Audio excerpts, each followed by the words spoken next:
Hello friends, welcome to my exam review point में आपका स्वागत है। तो फ्रेंड, बात करते हैं आज की इस वीडियो में आरपीएफ एसआई एग्जाम एनालिसिस के बारे में। तो 3 दिसंबर के थर्ड शिफ्ट के एकदम रियल क्वेश्चन मिल चुके हैं फ्रेंड्स।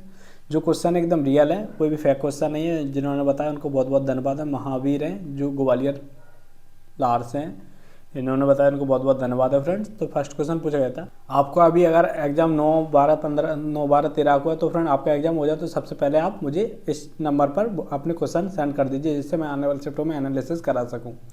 तो फर्स्ट क्वेश्चन पूछा गया था सर्वेंट सोसाइटी का सदस्य कौन नहीं है। तो उसमें 4 ऑप्शन दिए थे, एक कोई नहीं था। तो उसमें का राइट आंसर हो जाएगा बाल गंगाधर तिलक ऑप्शन में था, तो इसका राइट आंसर हो जाएगा बाल गंगाधर तिलक नहीं थे। बात करते हैं फ्रेंड्स, गोपाल कृष्ण खोखले ने 12 जून 1905 में पुणे महाराष्ट्र में सर्वेंट ऑफ सोसाइटी की स्थापना की थी। इस सोसाइटी का मकसद युवाओं को सार्वजनिक जीवन के लिए तैयार करना था। तो फ्रेंड्स, यहाँ से क्वेश्चन देखने को मिल रहा है हर शिफ्ट में, तो ये पढ़ के जाए कहाँ की थी, कब की थी, किस टाइम की थी। नेक्स्ट क्वेश्चन पूछा गया था गरुण शक्ति अभ्यास किन 2 देशों के बीच हुआ था। तो राइट आंसर हो जाएगा गरुण शक्ति अभ्यास भारत और इंडोनेशिया के बीच हुआ था। किनके? भारत और इंडोनेशिया। ऑप्शन में इंडोनेशिया था, तो राइट आंसर हो जाएगा इंडोनेशिया। तो फ्रेंड, जो क्वेश्चन एकदम रियल है, कोई भी फेक क्वेश्चन नहीं है। और कोई फेक बोले तो आप विश्वास नहीं करिए, क्योंकि वो जिनका एग्जाम हो चुका है उनसे पूछ लीजिए। अगर एक भी क्वेश्चन अलग हो गए तो आप चैनल को अनसब्सक्राइब कर देना, बल्कि चैनल को नहीं हो तो चैनल को सब्सक्राइब करके जुड़ जाइए और बेल आइकन को प्रेस कर दीजिए। फ्रेंड, जो भी एनालिसिस कराऊंगा एकदम सटीक, एकदम सरल, जितने भी क्वेश्चन मिलेंगे एकदम रियल क्वेश्चन कराऊंगा। नेक्स्ट क्वेश्चन पूछा गया था छत्तीसगढ़ का लोक नृत्य। क्योंकि फ्रेंड एक क्वेश्चन दिया था वहाँ पर गाते हुए कौन सा लोक नृत्य किया जाता है छत्तीसगढ़ में। तो राइट आंसर हो जाएगा पिंडवानी दिया गया था ऑप्शन में, तो हो जाएगा पिंडवानी। छत्तीसगढ़ के कई लोक नृत्य हैं, जिनमें से कुछ प्रमुख हैं जो पिंडवानी। छत्तीसगढ़ का सबसे मशहूर नृत्य नाटक है महान हिंदू एवं महाकाव्य भारत का संगीत में वर्णन है। एक क्वेश्चन पूछा गया था फ्रेंड्स, बनारस किस वंश की राजधानी थी। बनारस किस वंश की राजधानी थी। तो राइट आंसर हो जाएगा फ्रेंड, बनारस नारायण वंश की राजधानी थी। कौन सी? नारायण वंश की। नारायण वंश के राजा राम भूमि राय ब्राह्मण समुदाय में से थे। 18वीं शताब्दी में महाराजा के राजाओं में बनारस पर शासन किया था। 1911 में बनारस में एक रियासत बन गई और नारायण वंश के राजाओं ने 1947 में आज़ाद भारत में शामिल होने तक यहाँ शासन किया। आज भी बनारस के लोगों को काशी नरेश का सम्मान है। वे बनारस के धार्मिक प्रमुख माने जाते हैं और यहाँ लोगों को उन्हें भगवान शिव का अवतार मानते हैं। नेक्स्ट क्वेश्चन पूछा जाता है फ्रेंड, राष्ट्रपति के पर्यंत कौन काम करता है। तो राइट आंसर हो जाएगा फ्रेंड्स, राष्ट्रपति के पर्यंत भारत के महान्यायवादी पद धारण करते हैं। तो राइट आंसर हो जाएगा भारत के महान्यायवादी, अनुच्छेद 76 से संबंधित है न्यायवादी। तो फ्रेंड, आपको बता दें जो पॉलिटिक्स है 4 से 5 क्वेश्चन हर शिफ्ट में देखने को मिल रहा है, तो पॉलिटी आप पढ़ के जरूर जाए, इनका आने वाले शिफ्टों में एग्जाम है। नेक्स्ट क्वेश्चन था केंद्र सरकार का विधि पदाधिकारी कौन होता है। तो राइट आंसर हो जाएगा फ्रेंड्स, भारत सरकार का मुख्य विधि के अधिकारी भारत का महान्यायवादी होता है। संविधान संशोधन 76 में महान्यायवादी को भारत का सर्वोच्च कानून अधिकारी बताया गया है। महान्यायवादी भारत सरकार का प्रमुख कानूनी सलाहकार होता है और सर्वोच्च न्यायालय सरकार का प्रमुख वकील होता है। नेक्स्ट क्वेश्चन दिया था, देखो ऐसे इस तरह से एक झील पूछी थी, झील के 4 ऑप्शन दिए थे इस तरह से, और राज्य पूछे थे कौन सी राज्य में है। तो नोकरेक झील इसका राइट आंसर हो जाएगा, यही गलत था। उसमें पूछा था कौन सा गलत है, 3 सही थे, 1 गलत था। जिनका एग्जाम हो उनको पता चल गया होगा कौन गलत है। उसमें नोकरेक था मणिपुर में, इसलिए वो गलत हो जाएगा क्योंकि असम में है, इसलिए से वो गलत हो जाएगा और 3 उसके राइट आंसर हैं।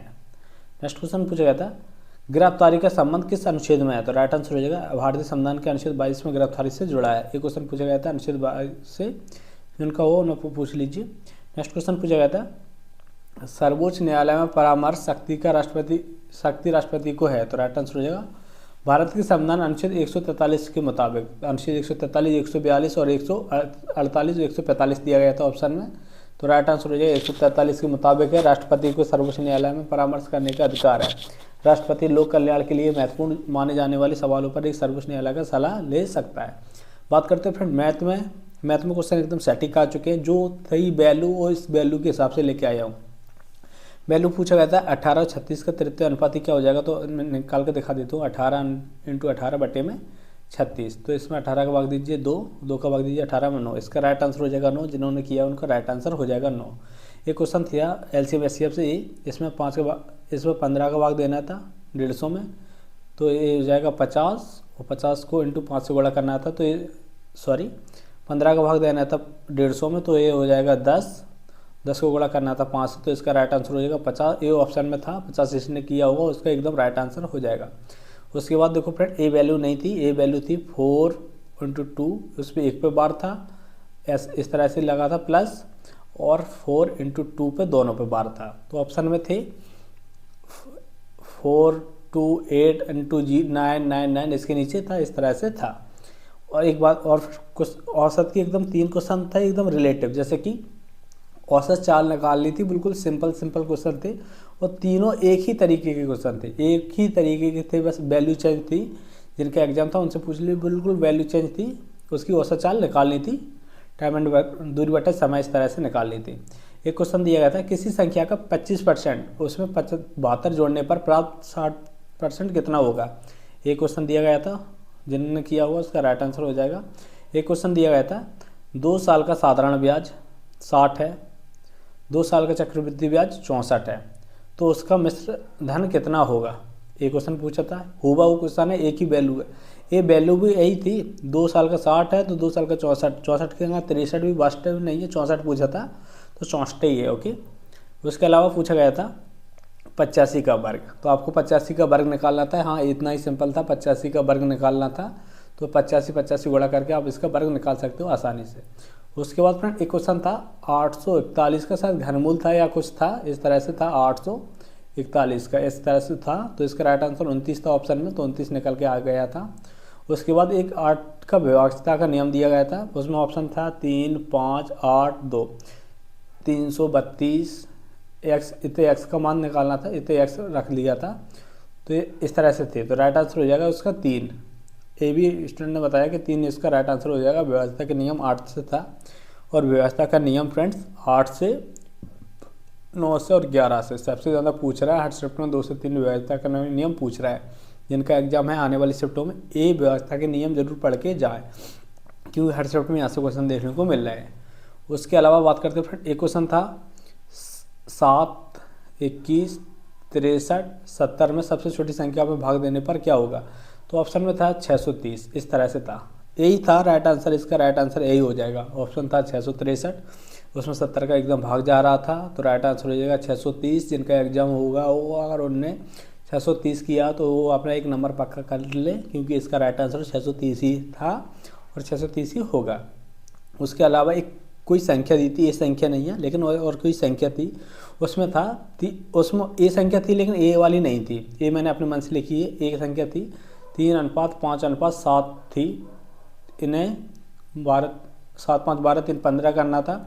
15 के अलावा इसमें भाग देना था, 15 1 15, 15 2 30, 15 3 45, इस तरह से भाग देना था, और सबसे बड़ी संख्या निकालनी थी। एक वैल्यू थी, इनमें से भाग देकर सबसे बड़ी संख्या निकालनी थी, वो आसानी से आप निकाल सकते थे। उसके अलावा एक दिया गया था 176 कुर्सी बेचने पर 86 कुर्सी बेचे जाने के बराबर लाभ कितना होगा, इस तरह से क्वेश्चन दिया गया था। रीजनिंग में पूछा गया था, मैं रीजनिंग की बता देता हूँ, रीजनिंग में आपको बता देता।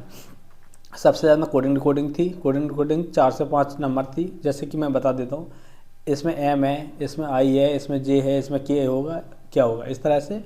उसके अलावा 1-2 क्वेश्चन इस तरह से थे कि भी एम ओ क्यू का मान, क्यू के बराबर 4 संख्या दी गई थी और 4 संख्या दी गई थी, लेकिन एफ बराबर क्या होगा, इस तरह से। उसके अलावा सभी कुर्सी पेन है, सभी पेन सभी कागज़ है, इस तरह से क्वेश्चन देखने को मिला था। उसके अलावा फ्रेंड बात करते फ्रेंड्स, जैसे कि यहाँ पर 27 का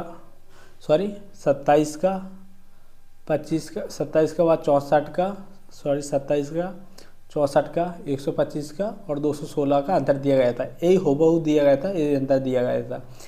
इसके अलावा फ्रेंड मैं बात करता हूँ, जैसे कि एक क्वेश्चन अंतर का हो गया। एक क्वेश्चन दिया गया था फ्रेंड, जैसे कि एक सिंबल था, उसके 1 2 कितने सिंबल आगे पीछे संख्या है, इस तरह से। एक संख्या दी गई थी फ्रेंड, जैसे कि अंतर, जैसे कि 13 × 10 कितना होगा यहाँ पर, तो 130, इस तरह से दिया गया था। तो इस तरह से 4 ऑप्शन दिए गए थे, वो उसमें मिलान करना था। उसके अलावा फ्रेंड्स प्लस को भाग कहा जाता है, माइनस को गुणा कहा जाता है, इस तरह से वैल्यू निकालनी थी। उसके बाद एक ब्लड रिलेशन से क्वेश्चन दिया गया था जी, गुणा भाग माइनस प्लस वाला एक वो निकालना था आपको, ब्लड रिलेशन। उसके बाद बैठक व्यवस्था से थी, एक 7 नंबर का बैठक व्यवस्था था गोला वाला, एक 6 नंबर 6 लोग वालों था गोल बैठक व्यवस्था। उसके बाद ऊपर नीचे वाली थी 7-7 कि सबसे ऊपर कौन है सबसे नीचे कौन है, इन दोनों के बीच में कौन बैठा है। यहाँ से 3 क्वेश्चन देखने को मिले थे। उसके अलावा रीजनिंग की बात करते हैं फ्रेंड्स, रीजनिंग उसके अलावा मैं बता देता हूँ, एक सेकंड फ्रेंड्स। जब तक मैं बता रहा हूँ, जब तक आप चैनल को सब्सक्राइब करके जुड़ जाइए और बेल आइकन को प्रेस कर लीजिए, क्योंकि फ्रेंड्स 9 तारीख को आपको एनालिसिस तभी मिलेगा जब आपका ये चैनल सब्सक्राइब रहेगा। उसके बाद मैं आपको बता देता हूँ फ्रेंड्स, जैसे कि एक क्वेश्चन पूछा गया था जीके में लॉजिक वाला। देखो कैलेंडर से और क्लॉक से क्वेश्चन देखने को नहीं मिल रहा है, उसके अलावा जीके बहुत सिंपल है। और फ्रेंड हाँ, जैसे कि नॉन वर्बल रीजनिंग से 4 से 5 क्वेश्चन देखने को मिला है, बहुत सिंपल क्वेश्चन है। जैसे कि यहाँ 1 डंडी है, यहाँ 2 डंडी हो चुकी हैं, यहाँ कितनी हो गई, यहाँ 3 हो जाएंगी, तो लास्ट में कितनी हो गई, तो 4 डंडी, इस तरह से देखने को मिला है। यहाँ फूल तिरछा है, फिर ऐसा है, फिर ऐसा है, फिर ऐसा होगा, तो आपके ऐसा होगा तो ऐसा होगा, इस तरह से देखने को मिला है। और ABCDE इस तरह से इसे पलटना था दर्पण में, तो ये इस तरह से हो जाएगा ADCB, इस तरह से आपको देखने को मिला था। तो फ्रेंड ओवरऑल इतना ही था। और मैं आपको बता दें रीजनिंग एकदम नॉर्मल आ रही, 20 से 25 मिनट में आप कर सकते हो। मैथ की बात करें तो 30 मिनट में कर सकते हो। और जीके थोड़ी हार्ड आ रही है, उसमें करंट अफेयर्स का पोर्शन ज़्यादा है। करंट अफेयर्स पढ़ के जहाँ 15 से 20 नंबर की करंट अफेयर्स आ रही, और 2023, 2022, 2021, 2024 की करंट अफेयर देखने को मिल रही। स्ट्रैटेजी की से कोई नहीं है, 1-2 नंबर से आ रहे बस। उसके अलावा पॉलिटी से 4 से 5 क्वेश्चन, हिस्ट्री से 2 से 3, ज्योग्राफी से 2 से 3, इकोनॉमिक्स से 1 से 2, इस तरह से आज का स्कोर था। तो फ्रेंड आज के एनालिसिस थर्ड शिफ्ट की, अगर आपको इसकी PDF चाहिए तो टेलीग्राम, वीडियो के नीचे टेलीग्राम का लिंक है, डिस्क्रिप्शन में मिल जाएगी, या व्हाट्सअप का लिंक भी दिया गया है। तो जाके चैनल को सब्सक्राइब कर लीजिए और ये यहाँ पर ज्वाइन कर लीजिए। वहाँ पर आपको फ्री में फर्स्ट शिफ्ट की तीनों, मतलब 2 दिसंबर की तीनों शिफ्टों की PDF मिल जाएगी, और 3 दिसंबर की तीनों शिफ्टों की PDF देखने को मिल जाएगी। तो चैनल को सब्सक्राइब करके जुड़ जाइए और बेल आइकन को प्रेस कर दीजिए। मिलते हैं नेक्स्ट वीडियो में फ्रेंड्स।